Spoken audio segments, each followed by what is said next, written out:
Hello and welcome to earlymusicsources.com. My name is Elam Rotem, and in this episode we'll talk about what's often called period composition.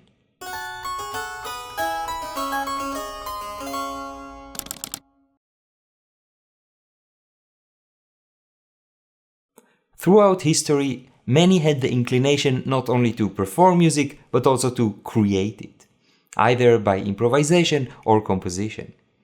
This newly created music was almost always made in the musical language and style of those who created it, the musical language of their time and place. Can composers, however, compose music in a musical language which is not their own, or even in a past musical language? In this episode we'll talk about this, survey such cases from history, discuss its relation to the early music scene nowadays, and see some contemporary examples. Let's start. A period composition is a specific case of a style copy. A style copy is when a composer employs a musical language which is different from their own or foreign to their surroundings in order to create a new piece.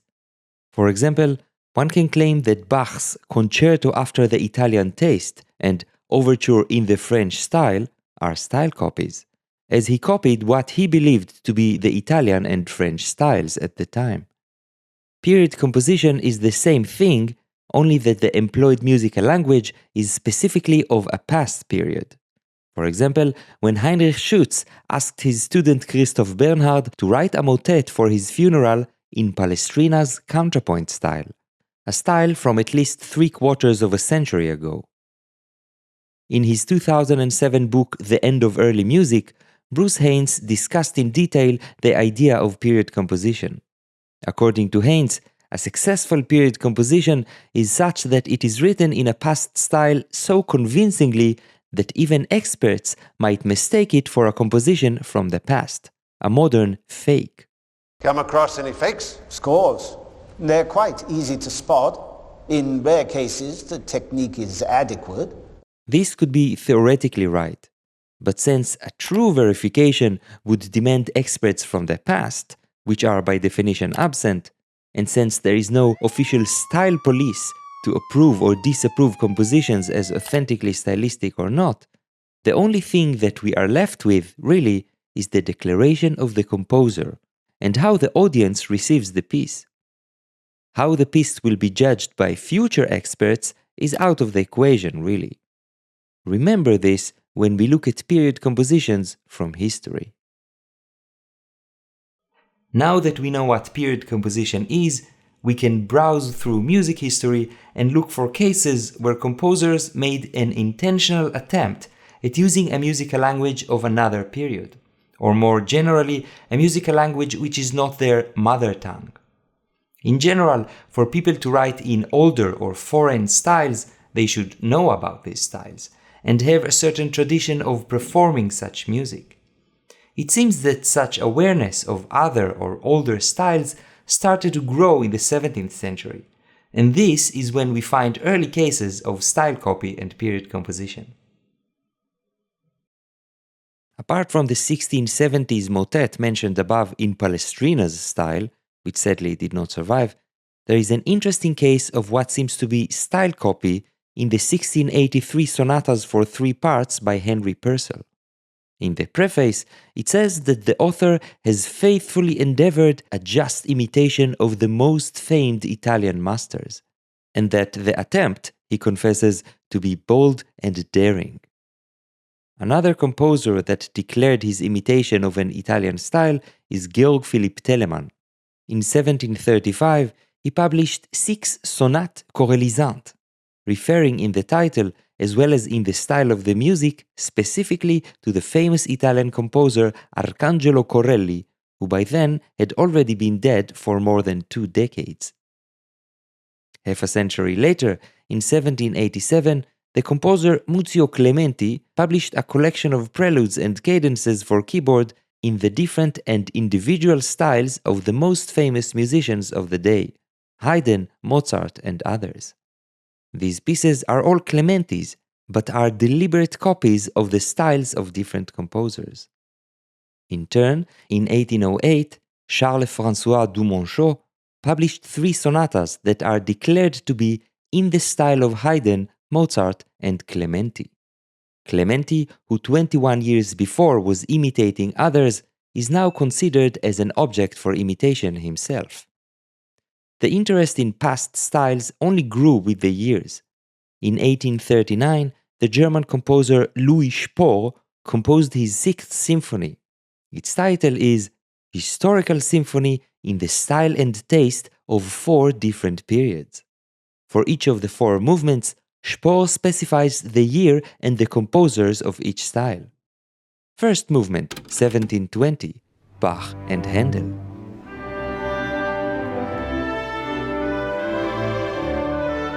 Second movement, 1780, Haydn and Mozart. Third movement, 1810, Beethoven.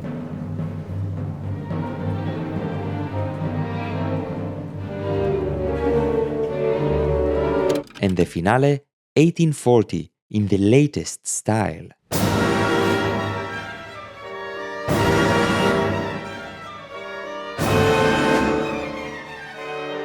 According to some, this was Spohr's way of criticizing the latest popular fashions in music. In the 19th century, it was not uncommon for some to be critical towards current artistic styles and look back to the past for inspiration. In the fields of the arts, famously, there were the Pre-Raphaelites, an English group of painters who sought to emulate the style of the late medieval and early Renaissance. In music, something that is perhaps parallel to this is the Sicilian movement, a German group of composers that saw the sacred music of Palestrina and other Renaissance composers as the purest and most adequate music to be used in Catholic worship. Among other things, such as the employment of Gregorian chant, they encouraged the interest in the contrapuntal technique of Palestrina in newly composed choral works. The Austrian composer Anton Bruckner wasn't part of the Sicilian movement, but at times he was in contact with some leading figures and composed some motets according to their principles. Here is an excerpt from his motet Os Justi from 1879 that was dedicated to Ignaz Traumhiller, a supporter of the Sicilian movement.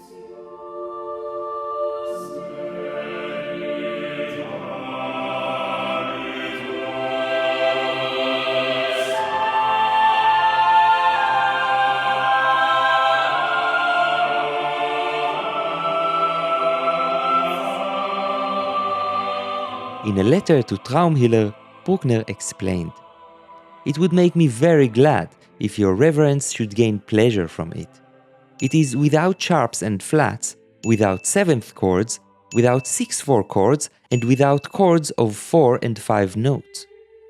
Bruckner demonstrates a stylistic awareness in order to achieve a sound more appealing to his friend from the Sicilian movement, perhaps a sound closer to their Renaissance-like ideals. Stylistic awareness is the basis for any period composition. Otherwise, another motet of Bruckner was published in the Sicilian magazine Musica Sacra, where new and old compositions were put together to be used practically in liturgy. For example, in the 1874 volume, among pieces by members of the Sicilian movement, there are pieces by Giovanni Paolo Cima and Andrea Gabrieli from the early 17th century. For the average listener, this probably all sounded the same, and this was their goal. A different case of revival of old music in liturgical contexts famously was carried out by the monks of Solesmes in the late 19th century. They sought to restore Gregorian chants to their hypothetical original state. Interestingly, as part of their efforts to restore a liturgical spirit and decorum, they also composed new chants in old style. In the 1950s, these were officially approved by Pope Pius XII. He asserted that the heritage of the Gregorian chant must be preserved, but it can be developed. This, however, should be left to the true masters and be done in such a way that these new compositions obey the laws proper to genuine Gregorian chant, and are in harmony with the older melodies in their virtue and purity. We've seen many cases of composers aiming to compose pieces in styles different and earlier than their own. Throughout the 20th century, many continued to do so, but for different social reasons, they had to lie about it. Let's see. Interest in music from the past kept growing. This was evident in the relatively new and growing field of musicology that brought back to life music that was forgotten for centuries. And in neoclassicism, where selected elements from old musical styles were used in modern compositions. It should be noted that neoclassicism cannot be interpreted as period composition, as the composers are not trying to employ an existing musical language, but merely borrowing some elements to be used in their own musical language. But what falls under our definition of period composers never stopped. For example, the violin superstar Fritz Kreisler, just like many performers of old times, performed and published his own compositions. Among them were many alleged arrangements of pieces by 17th and 18th century composers. For example, this is how Kreisler in 1927 published an arrangement of a Vivaldi concerto. It clearly says that it is by Vivaldi and that it is edited from the manuscript and arranged by Fritz Kreisler. Let's listen to a bit from the second movement.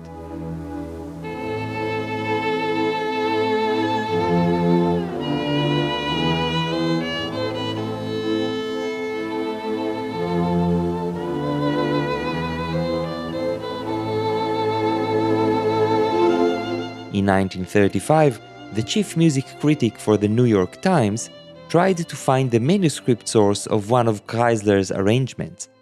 This led to the revelation of the truth that there were no original manuscripts.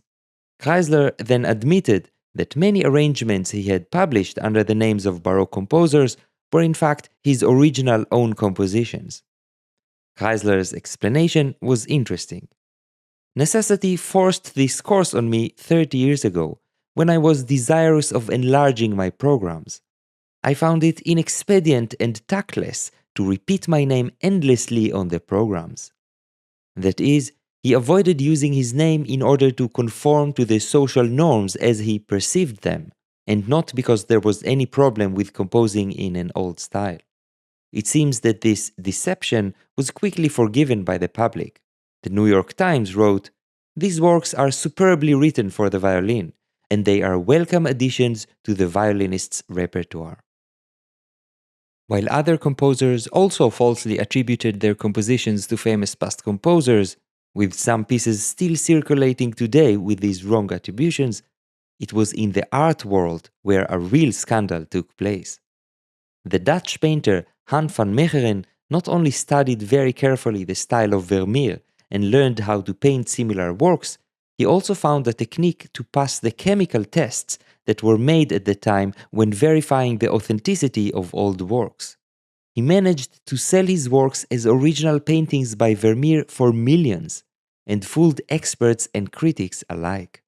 For example, his painting The Supper at Emmaus was described by a leading expert as the masterpiece of Johannes Vermeer. In 1947, at a fascinating trial, the truth was revealed. This painting is a fake. They're all fakes. Only 1 minute ago, these paintings were considered sublime and priceless. Now they are worthless, and not one brushstroke has changed. Setting aside the motivation behind this act, and the many interesting details of this story, is this so different from the case of Kreisler?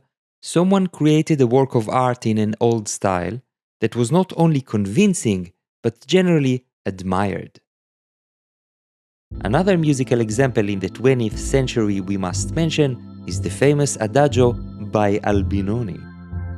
In 1945, the Italian scholar Remo Giazzotto published the catalogue of Tommaso Albinoni's pieces.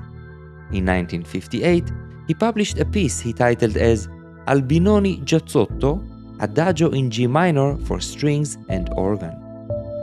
It is explained that the piece was reconstructed based on fragments from a piece by Albinoni, specifically a printed basso continuo part that had two melodic fragments from a violin part written on its margins. In an article discussing newly published music for organ in the following year, it was described as an arrangement of a piece by Albinoni, praised for having a passionate melody in the early Italian operatic tradition, and concluded that it is good for the organist to have available an old piece full of warmth and life. During the 60s, it started being used in popular culture.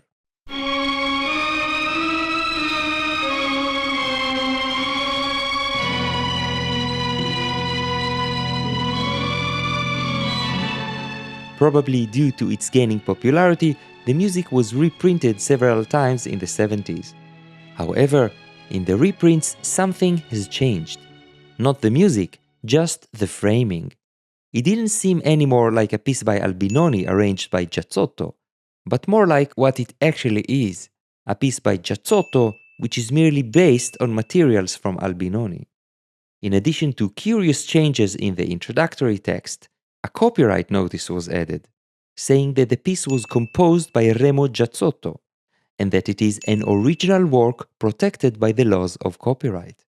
And this is, by the way, why you cannot find this piece on IMSLP, because it is still protected by copyright. Now, Giazzotto never shared the original bass part he was referring to with the public. But after his death, his assistant found some old photocopy of what seems to be a modern transcription of it. Skipping the question of whether this is indeed original material by Albinoni or some other 18th century composer, or whether the reconstruction is authentic to Albinoni's style, remember there is no style police? Let's focus on what Giazzotto did. He treated this material as a partimento and made a very elaborate piece out of it. Apart from adding string parts, he fully realized the basso continuo as a written out organ part, added an opening of 8 bars, added a repeat, inserted his opening again in another key, and filled many blank measures with his melodies. In a letter explaining this near the end of his life, he wrote, "I amused myself with realizing a melodic continuation of that thematic cue. I seemed to return to the time when my teacher Paribeni had given me similar tasks." In short, not dissimilar to Kreisler, Giazzotto wanted to create a piece using tools of another era. But publishing it with his name would have been both socially awkward and uninteresting to the publisher. Only by using the name of a historical composer was he able to publish this piece, and once it got popular, he was able to reclaim the authorship, even if for most of the public it is still to this day considered to be Albinoni's adagio. Later in the 20th century, there are cases of composers who practiced period composition, but again hid their identity, either by using pseudonyms of made-up Baroque composers or by misattributing the pieces to real composers of the past, which in some cases might even flirt with forgery. A notable case is Winfried Michel, a German composer, editor, and performer. In the 80s, he published many pieces in Baroque style, which are still today available for purchase from the Amadeus Publishing House website. These are presented in a rather misleading way. They look like editions of Baroque music by a composer named Simonetti, but inside, in small letters, is written, "Composed and edited by Winfried Michel." Furthermore, in the prefaces, there are musicological texts and formulations you would expect to find in editions of old music. This is not a fraud, just intentionally misleading. In 1993, however, Michel was involved in one of the biggest musical scandals of the period. Allegedly, 6 lost sonatas by Haydn, until then known only by their incipits in Haydn's draft catalogue, resurfaced. After their acceptance and the excitement of some experts, it was discovered that these were in fact Michel's compositions, and that they were deliberately made to look and feel like the lost sonatas of Haydn. Despite clear attempts at fooling the readers, Michel claimed to have committed no forgery, simply a completion of the incipits. In the meantime, the sonatas were published, again by Amadeus with their misleadingly traditional cover, for the reader to find inside in small print, completed and edited by Winfried Michel. Now that we made it all the way from the 17th century to today, let's see how period composition can take place in today's early music scene. In the early music scene nowadays, most musicians are focused, perhaps naturally, on performing music from the past, the music they love and that drew them to become musicians in the first place. But some are also interested in reviving old practices that include creating music. For example, following historical practices, basso continuo players are semi-improvising their realizations without writing them out. Musicians offer their own ornamentation for compositions, sometimes very extravagantly. Musicians create lavish arrangements of pieces. Some develop historical practices of improvisation, be it as solo performers or in improvising ensembles. And rarely, early music musicians compose music that should sound old from scratch, even if, as we mentioned, they don't always fully acknowledge it in the traditional way. When I was exposed to early music in the early 2000s, seeing all these different modes of creating music and having myself a natural inclination to compose, it seemed to me that composing new pieces in an old musical style, writing period composition, was a natural thing, simply one more step on the path paved by the early music movement. It wasn't much later that Haynes promoted period composition in his 2007 book. He wrote that period composing is the most profound use we musicians have yet made of period styles, applying them to our imagination and our dormant sense of improvisation. Far from reproducing a work already done, we will have thoroughly adopted a style and a manner of work from another time, while making music in the present, our own music. Haynes also discusses the criticism that this idea sometimes gets and ways to counter it. However, nowadays, and this is even truer now than it was back in 2007, with the plurality of musical styles and approaches to music making, there can be hardly any theoretical idea that can prevent someone doing what they believe in, and I think that this is great. Now, when we actually engage with period composition, as I have learned, we gain several things that, interestingly, bring us closer to historical scenarios of music making. 1. More engaged audience. Performing something new, which had never been heard or seen before, was a common and desired situation in the past, as it is today. It evokes a special kind of listening and curiosity in the listeners. Instead of comfortably listening to something you know and that everyone already accepts as good, as is the case in most concerts of classical music, for example, you are listening more critically, and thereby, potentially, creating a more meaningful experience. 2. More engaged performance.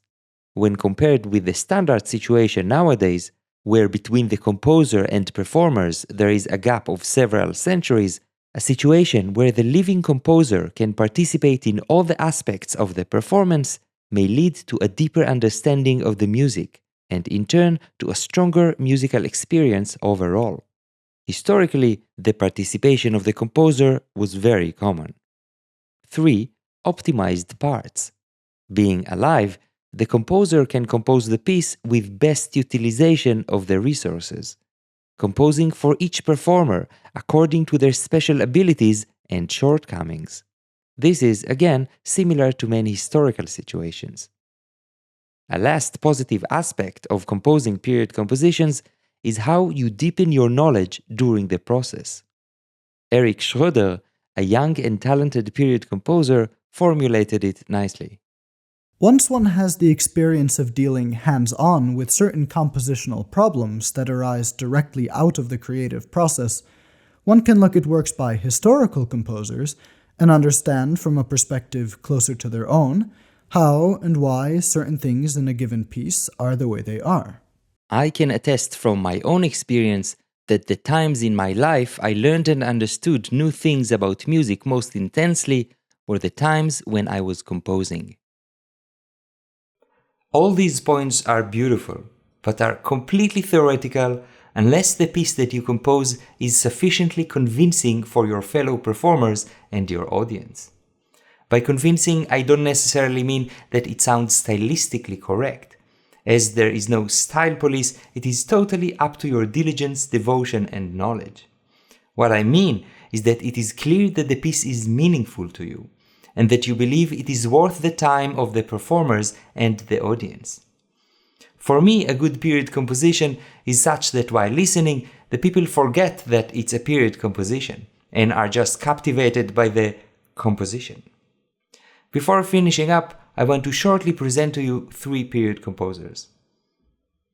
Iason Marmaras is a Greek keyboardist, singer and conductor who likes to compose in different 17th century genres.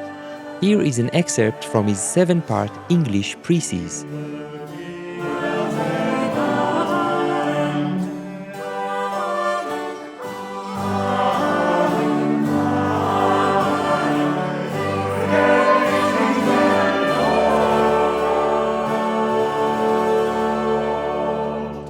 The above-mentioned Erik Schroeder is an Italian-American violinist who composes in the style of Mozart. Here is a short moment from his opera buffa La Locandiera, which set an 18th century libretto based on the play by Carlo Goldoni of the same name.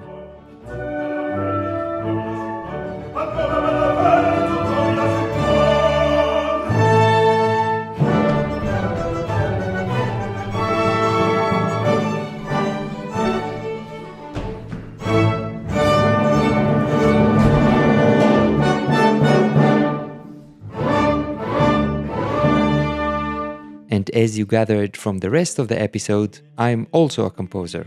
I focus on the Italian style of the first decades of the 17th century, and inspired by the composer Salomone Rossi, I set biblical texts in Hebrew. Here is the end of the first act of my oratorio Joseph and His Brethren.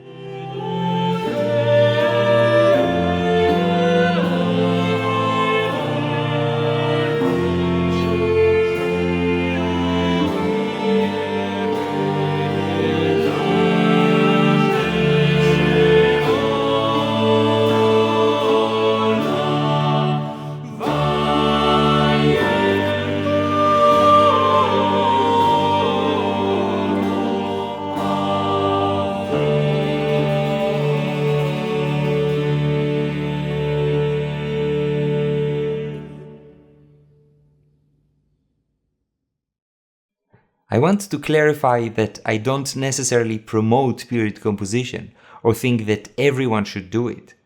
I did want to show, however, that it is an interesting historical phenomenon and that if you are inclined to do it, you should absolutely go for it. This was our show about period composition. We hope you enjoyed it. Don't forget to check the special page on our website with all the footnotes and other extra information. If you enjoy early music sources, feel free to support us on Patreon, comment, share and like. See you next time at earlymusicsources.com.